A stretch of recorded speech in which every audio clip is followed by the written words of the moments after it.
Hello and welcome. It's been quite a while. In any case, I thought I would do a quick first look at the new Adeptus Mechanicus rules, considering now that the points are out and the full rules, or at least what we consider the full rules to be, are already out. In any case, this video is to serve more as a first look and a first impression of what the Adeptus Mechanicus look like, and I'm sure in the future that they will change things and improve things as time goes on. And keep in mind, because this is a first look, there's a good chance that I overlook things and make mistakes. In addition to that, I'm doing a kind of a quick and dirty recording, so this is going to have minimal editing, so please excuse any audio issues and other issues that you may experience. In fact, I'm using kind of a trashy headset instead of my normal mic setup. Let's do a quick video and let's take a look at the new Adeptus Mechanicus rules. So to begin with, let's look at the changes to the Turquina imperatives. The Turquina imperatives have definitely been changed quite a lot from what they were in the previous edition. No longer do you have canticles and doctrinas to stack against each other, now you only have two different options that you choose at the beginning of each battle round. And these two options are split up into a defensive and offensive capability option. The defensive one says that units in your deployment zone gain a single point of armor penetration reduction against enemy firepower, and their weapon profiles become heavy instead of their normal profiles. Remember that in 10th edition, the heavy weapons do not have a drawback, instead they actually have a bonus where if you stand still you get +1 to hit, as opposed to if you move you get no benefit but no detriment either. Now looking at the second option, it's more of an offensive capability one, where your units gain an additional point of armor penetration against enemies within their deployment zone. In addition to that, your weapons profile becomes assault in nature, and that means you can advance and still fire your weapons. That's actually a very good benefit, and both these are rather powerful. However, how you use them will really depend in terms of how you plan to play the game, as sometimes you'll want to be defensive and sometimes you'll want to be offensive. That's just a quick overview, and it's something important to keep in mind when looking at the different units that may benefit from the Turquinas. Now, one other thing to keep in mind is that there are no current Forge Worlds within the game, as they've simplified the 10th edition rules incredibly heavily, and I do like the simplification, but I do think they've oversimplified in certain cases. So we'll have to see how things pan out as the game advances, as we'll probably see them improve and enhance these rules as time goes on.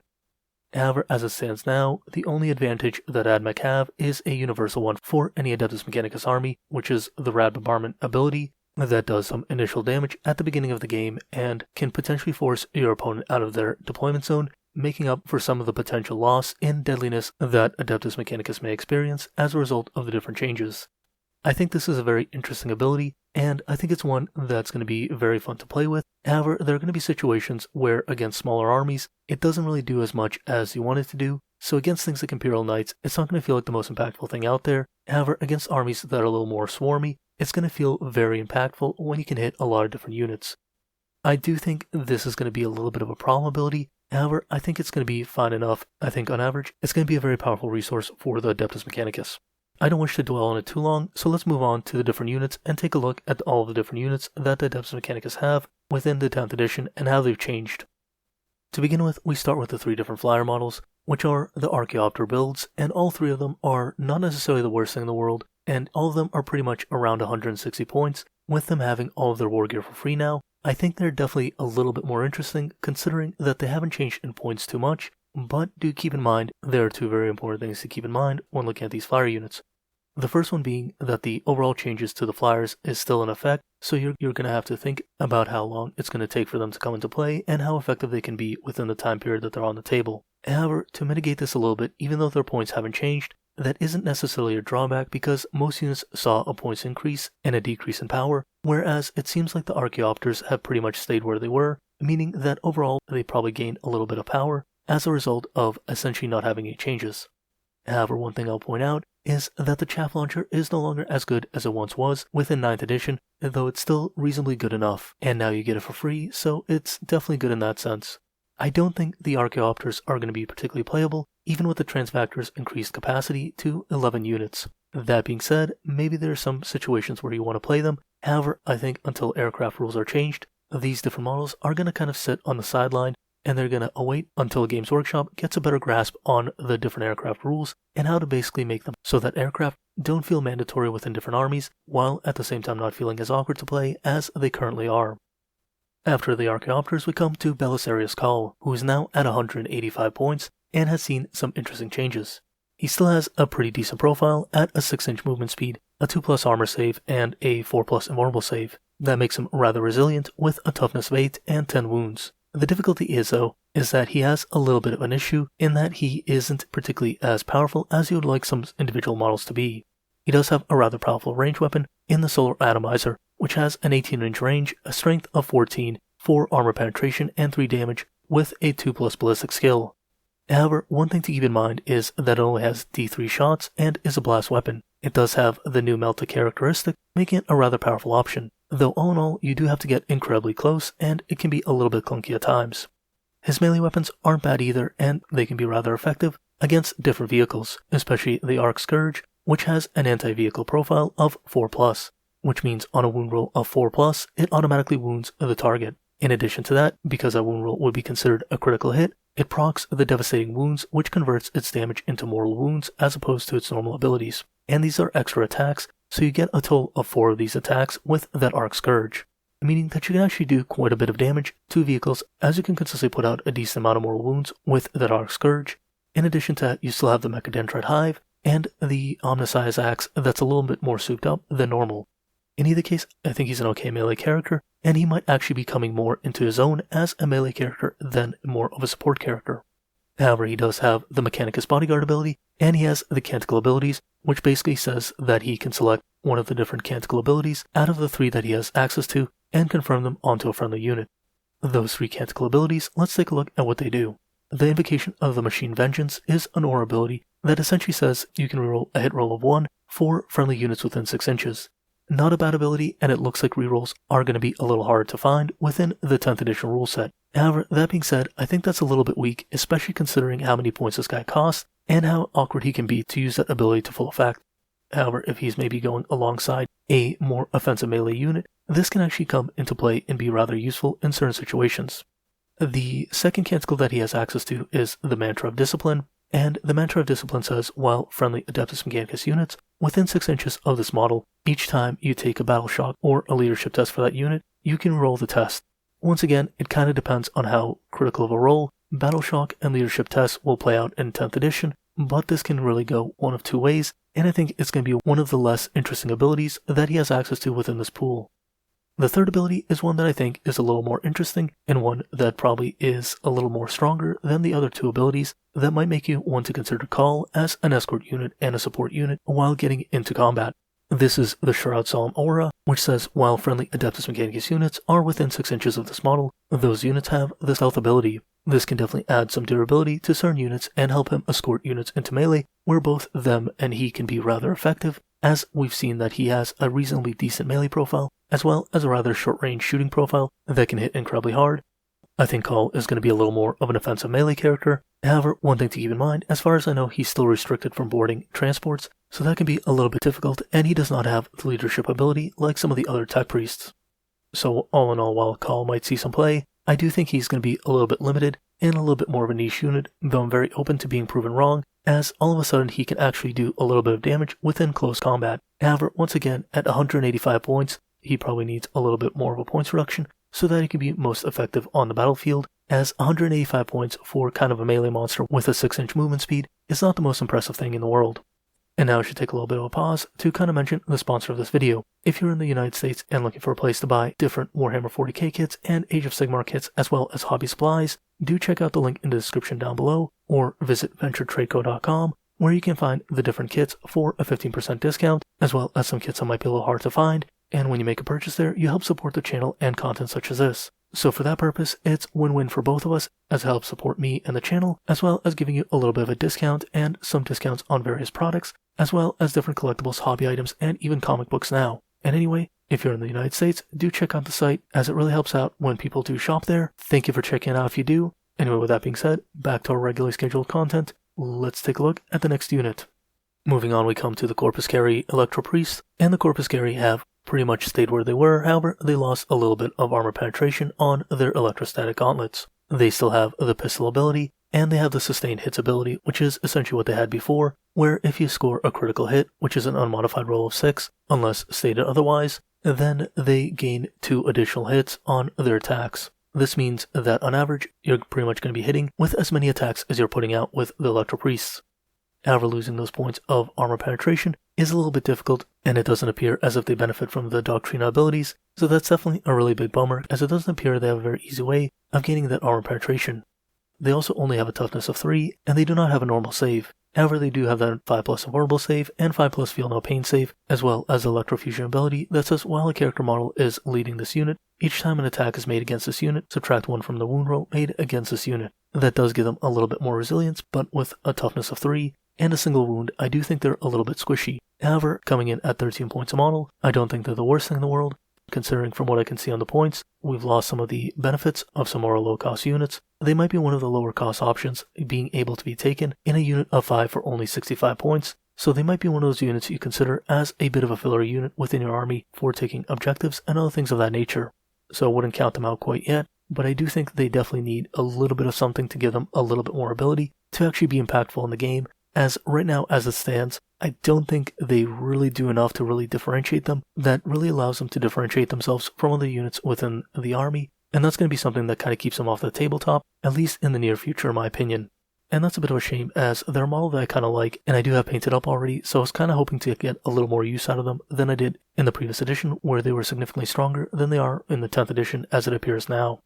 And oddly enough, the next unit within the new Adeptus Mechanicus rules is the Cybernetic Datasmith. The Datasmith seems pretty much where he was in the previous edition, being only a total of 35 points, having a 6-inch movement speed, a toughness of 4, a 2+ save, and a 5+ invulnerable save. He pretty much seems to have the same weapons he did before, and he pretty much seems to do mostly what he does before. However, the thing that changed is the protocols that he offers, the Chaos on robots have definitely changed, and they're a lot more interesting than they were before. The Protector protocol now adds 2 additional attacks to the attack characteristic of ranged weapons on the Castellans.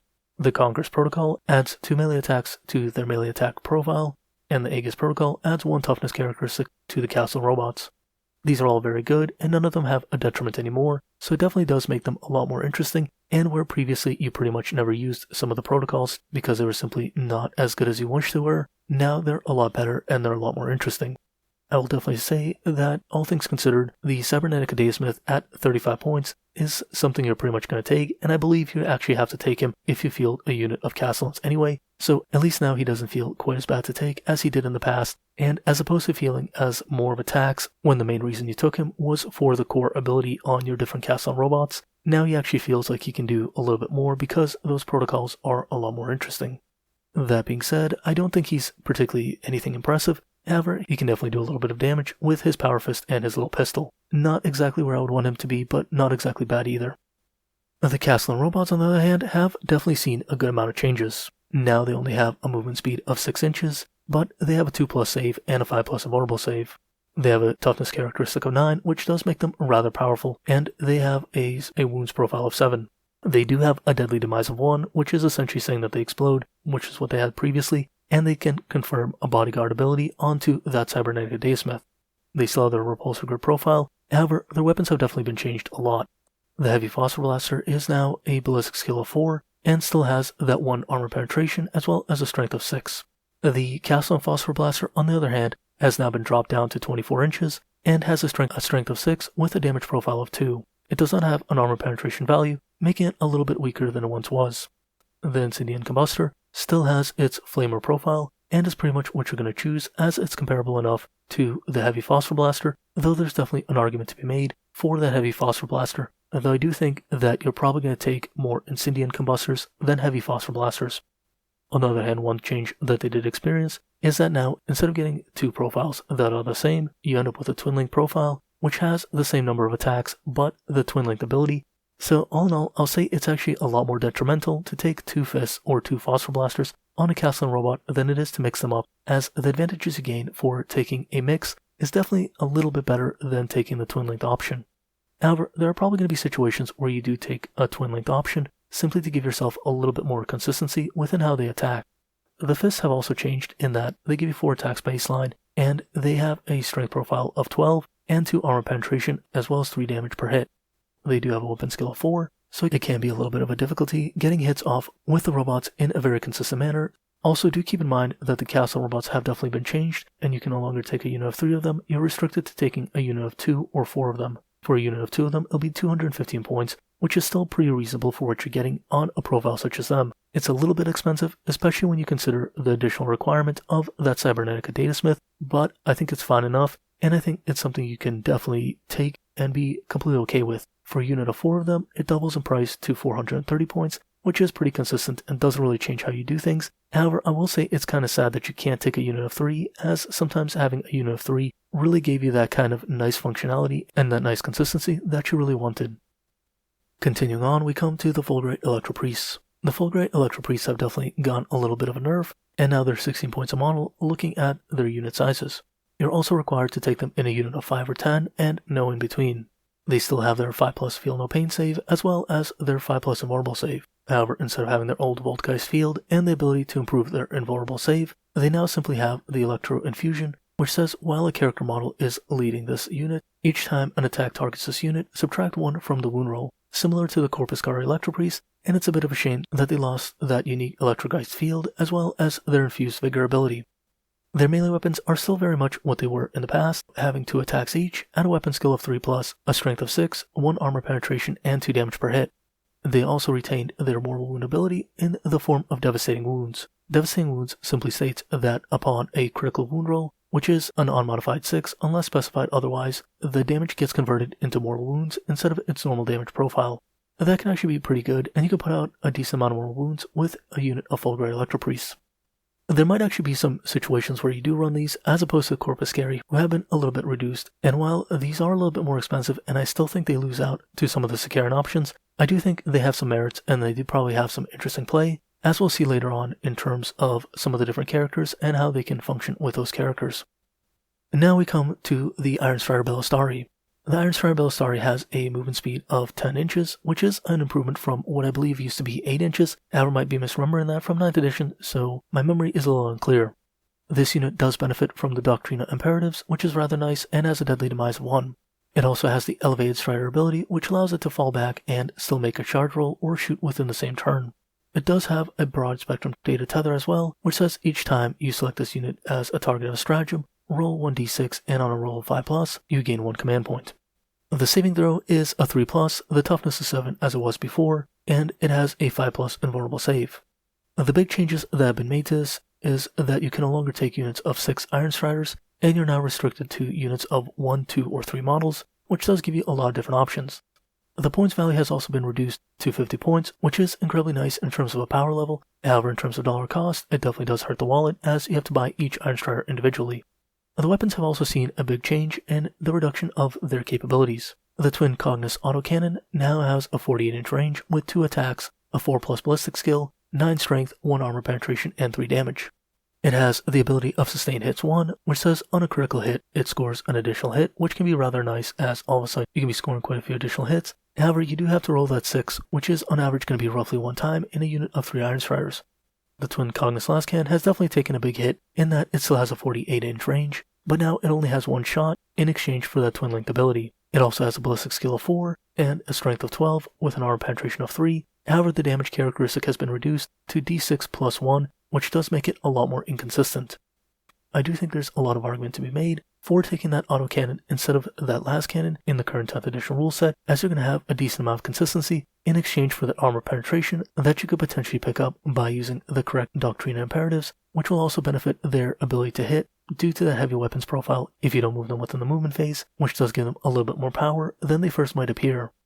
All in all, I'll say that I do think they're perfectly fine as they are. Even if they do feel a little bit weaker, I do think the points reduction and the overall ability to kind of utilize that Doctrina, as well as the power of their weapons, does make me think that they're going to be seeing a decent amount of play within the 10th edition rule set, and I do think you're going to still see them within plenty of different lists. Moving along from the Iron Striders, we come to a unit that is very near and dear to my heart, that being the Cataphron Breachers, and the Cataphron Breachers have definitely seen quite an extensive amount of different changes to their different profiles. The first thing, as many units have seen changes, you can no longer take them in different size units, or rather you're restricted to 2 different sizes, being a unit of 3 of them and a unit of 6 of them. A unit of 3 of them will cost you 150 points, and a unit of 6 of them will go up to 300 points, which is consistent and means that each of them costs 50 points total. For those 50 points, you get a 5-inch movement speed, a toughness of 7, which is incredibly improved from their old toughness profile. However, we have seen that weapons do have a much higher strength profile than they did in the past. their save profile has been dropped down to 3+ from the 2+ of 9th edition. Their wounds characteristic is a nice 3+, and their invulnerable save is a 6+, which does make them a little bit weaker than they were before. They do benefit from Doctrina Imperatives now, which is a nice ability to have. They also have a nice new little ability that's called Breaching Command, and says each time a model in this unit makes an attack, reroll a hit roll of 1, and while this unit is within 6 inches of one or more friendly Adeptus Mechanicus battle line unit, you can reroll the hit roll instead. I'll give you a little bit of a spoiler ahead of time. The battle line units, as far as I remember, are the Skitaria Vanguard and Ranger units, which have definitely taken a bit of a hit. So while this is a nice ability, and I think it's one you're going to want to take advantage of, I do think it's a little bit of a detriment than a benefit. Not to mention, they are a little more fragile now, and that movement speed of 5 inches is a little bit of a bummer. In addition to that, their weapons have definitely seen a few different changes. In the heavy arc rifle, it has an anti-vehicle profile of 4+, and a rapid fire profile of 2, with a 36-inch range, 2 attacks, a 4+ ballistic skill, a strength of 8, once again keep in mind that higher strength profile on their weapons as a whole, an armor penetration of 2, and a damage characteristic of 3, which definitely makes it a lot more potent than was in the past. Their torsion can has also seen a very big rework, in that now it's an anti-infantry weapon instead of a heavy hitter like it was within 9th edition. It has an anti-infantry profile of 2+, and is a blast weapon with a range of 48 inches and D3 attacks. It also only has a strength of 6, 2 armor penetration, and only does 2 damage. I think in most cases you're probably going to want that heavy arc rifle over the torsion cannon, as it kind of does the same thing, but it has much bigger impact. Though do keep in mind that a blast profile within 10th edition is not the same as it is within 9th edition, but rather it adds +1 attack for every 5 miles within a squad, if I remember it correctly. So you do add additional attacks, as opposed to basically getting a consistent number of attacks through that D3 roll. So on average, it'll be an average of 2 attacks per Cataphron with a torsion cannon, plus 1 to 2 attacks against larger size units. So there's definitely some argument to be made for that torsion cannon. However, I still think I prefer the arc rifle in most situations as it stands now, though I'm definitely open to changing my mind depending on how things play out and how 10th edition shapes up. Their melee weapons are also pretty good, in that the Arc Claw has an anti-vehicle profile of 4+, 4 attacks at a weapon skill of 4, with a strength 5 and 1 armor penetration and 1 damage. The Hydraulic Claw, on the other hand, only has 2 attacks with that 4+ weapon skill, a strength of 8, 2 armor penetration, and 3 damage. I think I'm still going to be sticking with the Hydraulic Claw over the Arc Claw, but there's definitely more reason to take that Arc Claw in place of the Hydraulic Claw, simply due to the number of attacks that it has.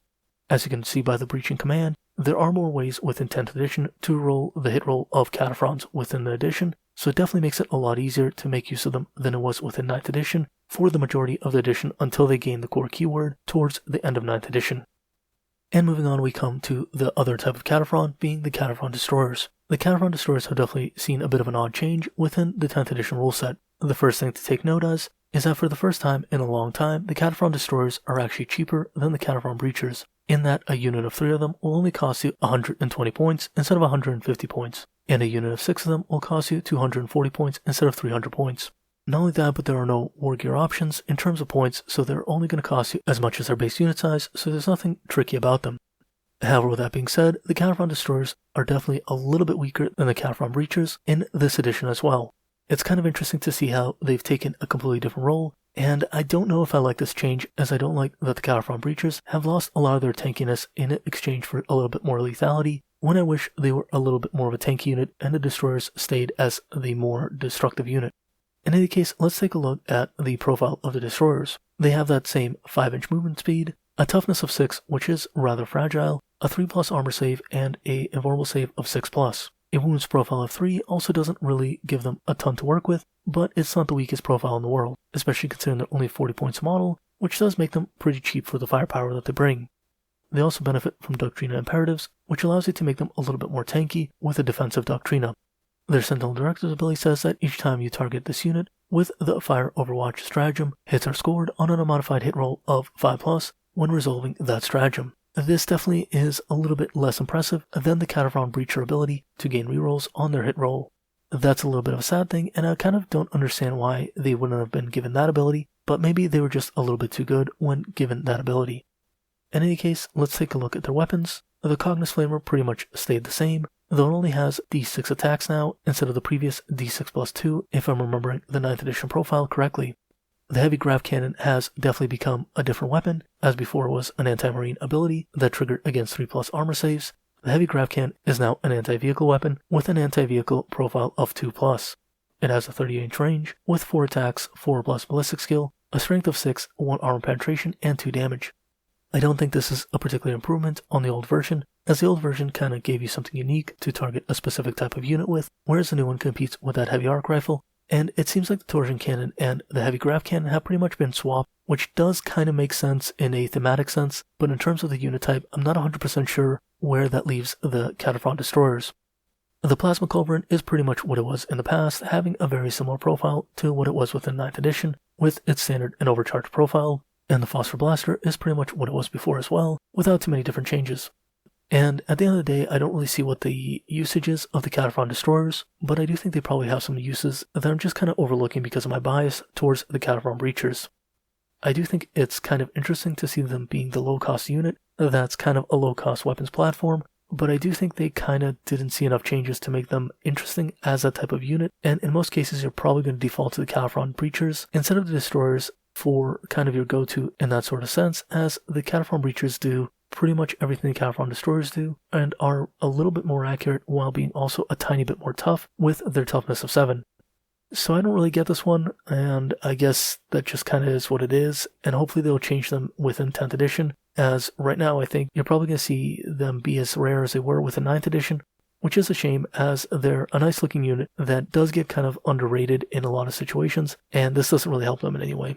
And with that being said, I do think this is kind of a good place to kind of end out this video, and we'll continue looking at the different units in part 2 of this video, and we might even end up having a part 3 depending on how long it takes me to cover all of the different things. I do like that the rules are free now, and I hope they kind of trend to keeping the rules and points values free, as it does make the game a lot more accessible and a lot more interesting, as all of a sudden they can update the rules without making you feel like you've wasted a bunch of money on a codex that has become out of date before you even bought it in certain situations. And that being said, if you enjoyed the video and want more content, do subscribe to our channel, like the video if you liked it, dislike it if you dislike it, and as always, remember, if you think someone would benefit from this video, do share as it helps get the word out and really does help the channel out a ton. And as always, thank you for watching, have a great day, see you next time, bye.